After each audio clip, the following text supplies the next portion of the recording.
ఇలాంటివి. అంతేకాదు రాజశేఖర రెడ్డి గారు రాజకీయంగా చూసుకుంటే ఆఖరి రోజుల్లో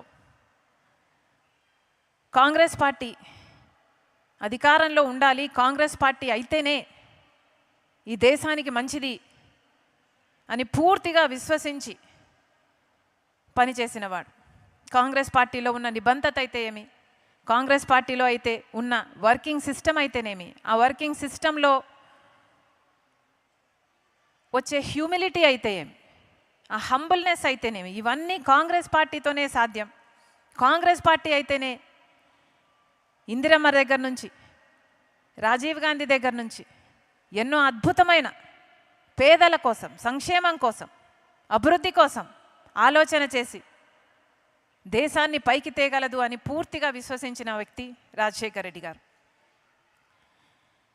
అంతేకాదు అదే క్రమంలో అదే సమయంలో బీజేపీ పార్టీకి బద్ధ వ్యతిరేకి రాజశేఖర రెడ్డి గారు.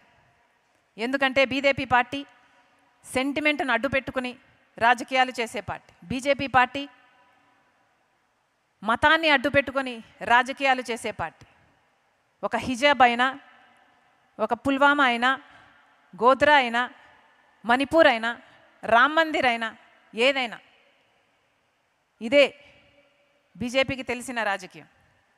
అందుకే బీజేపీ పార్టీకి బద్ధ వ్యతిరేకి రాజశేఖర రెడ్డి గారు.